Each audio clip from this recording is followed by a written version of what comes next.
months ago, I started my YouTube channel after 9 years of postponing it because I couldn't give up on myself anymore.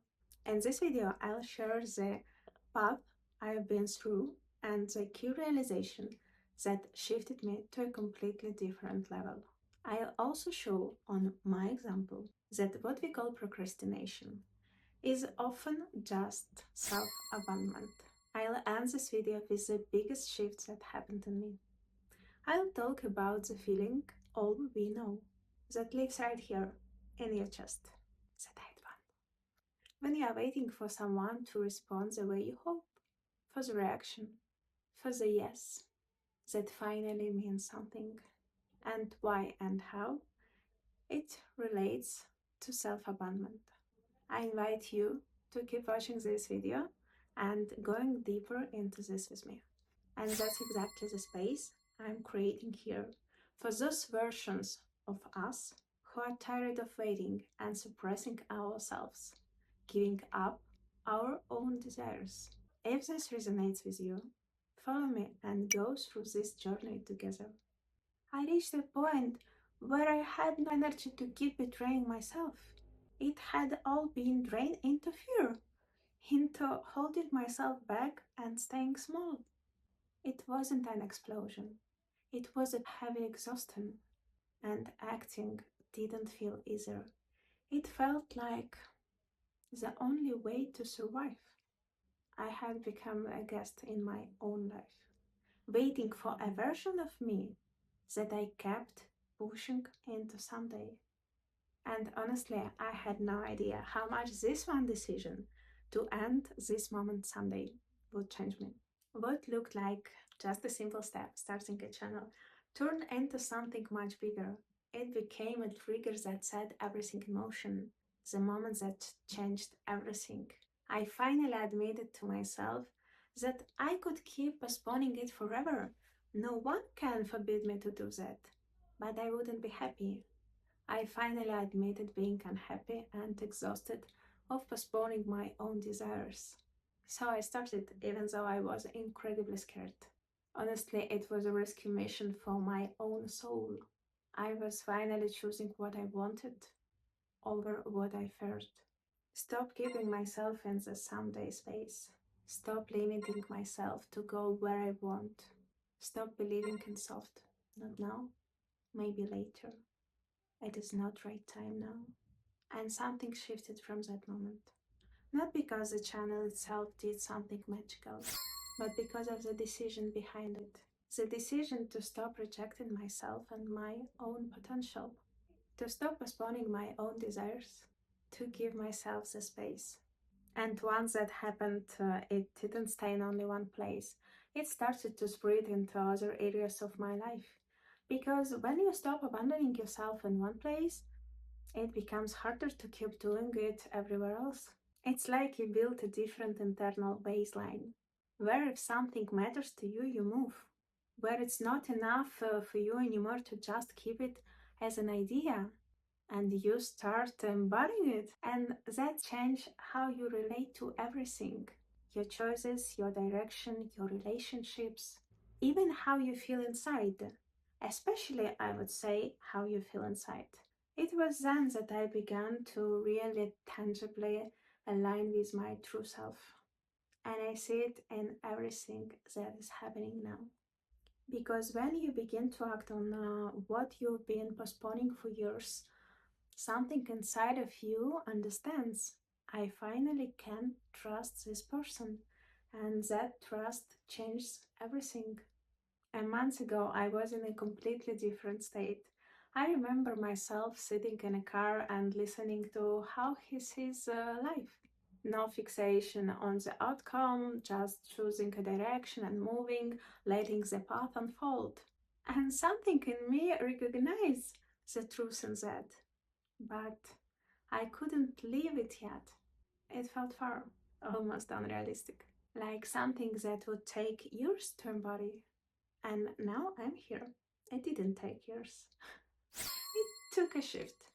Not a perfect one, not a final one, but something real enough that I woke up one day and I was different. And I felt it. I allowed myself not to know, without labeling myself as wrong, not good enough, or failing because of it. I stopped demanding perfection from myself. I stopped trying to control everything, to predict what's going to happen. I stopped building scenarios in my head to feel safe.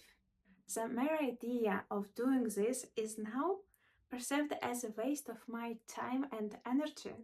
And there is also one big trap in these habits, because when I try to control the future, I lose the only moment when I have any power right now. Because every second we are planting something. Every choice, every reaction, every word, it shapes what comes next. There is nothing in fixed, predictable way, but everything in a living and moving way. And the moment I stopped trying to force the future, life became interesting again. Not safe, not guaranteed, but alive. Before I needed to know, I needed clarity, certainty. I thought that what would make me feel okay. But it was opposite. The more I tried to control, the heavier everything felt, like I was tying weights on my own feet. Now it's different. I still choose the direction. I still know what works for me and what doesn't. I'm not just drifting, but I'm not gripping the outcome anymore. It's like cooking a cake. You choose the ingredients, you mix them, you put in the oven at the right temperature, and that you let it cook. You don't open the oven every 5 minutes out of fear that it might burn or turn out wrong. Because if you do that, you ruin it. And that's what we do with life all the time. We interrupt the process because we are scared of the result. But what if the process is the only place where everything is actually created? What if nothing is actually predicted? And in fact, it is. A month ago, I couldn't imagine being where I am now. And if that can change this fast, how can I possibly predict what happens next? I can't. And honestly, I don't want it anymore. I choose to see it, I choose to be in it. Because when you stop trying to control the outcome, you don't lose control. You just stop wasting energy on things that have never really been in your control. And there is another thing that completely shifted everything for me: expectations. I used to think expectations were normal. I even said in my video 2 weeks ago that I think it's impossible to be completely free from expectations. And honestly, I think it is almost impossible to be completely free from expectations. I saw them like part of caring, part of relationships, part of being human. And it also changed. Now, when I looked at it feels completely different. Expectation is not "I would like this." Expectation is "I am waiting for this to happen." And the moment I'm waiting for something specific from someone, in reality, it already turned into "you should do this." Even if I don't say it out loud, even if I try to be gentle about it, the energy behind it is still the same. It's a fixed picture in my head of how things are supposed to go. And the problem is, life doesn't work like that. People don't work like that. So, what happens? Tension. Because I don't see the real person in front of me anymore. I comparing them to my expectation, and the moment they don't match it, something in me contracts. That's where the feeling of disappointment, heaviness, sometimes even frustration comes from. And the best part, it doesn't even feel good in the body. You can literally feel it. It's like pressure, like something tight, like you're holding on. And I realized that expectations in reality is just another form of control. It comes from a place where I don't fully trust. I don't trust life, and Deeper than that, I don't trust myself. And now that I can handle whatever happens. So I try in advance to create a scenario that feels safe. But that safety is fake. Because the more I expect, the less free the other person is. And the less free they are, the less real anything creates between us. And I can feel the difference now so clearly. When there are no expectations, there is space. The other person is free to show what they really feel. And I'm free to respond honestly, so what is, not to what I forced should be. And interestingly, that's when people give more, not less.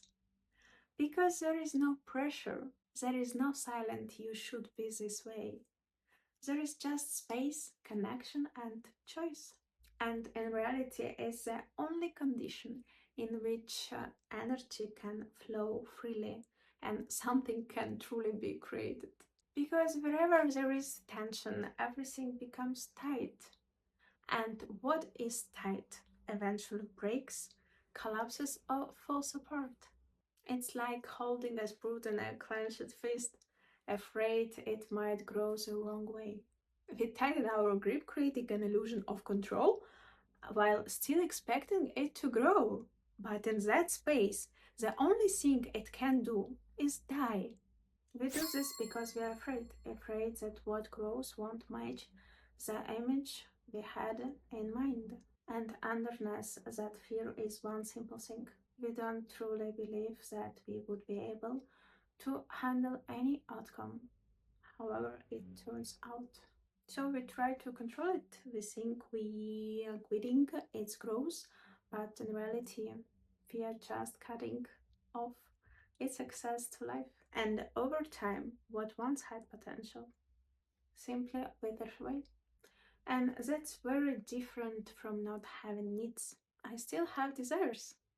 I still have things I like and things I don't. I still can ask. I can say, I would love this. But there is no attachment to it being fulfilled. No internal contract that says you must. Because the moment that must appears, it's no longer a request, it's no longer a connection. It becomes duty, obligation. And I don't want to turn worth or people into my debtors anymore. Even imagining that feels unpleasant. There is no energy, no spark, no playfulness, no life in it. I choose to have something real instead of something forced, even if it's less predictable, even if it's less certain. But it's alive, and because of that, it has no price. And if any part of you recognizes itself in my words, join me. Let's create a living bond and become freer and happier together. I'm waiting for you in the comments.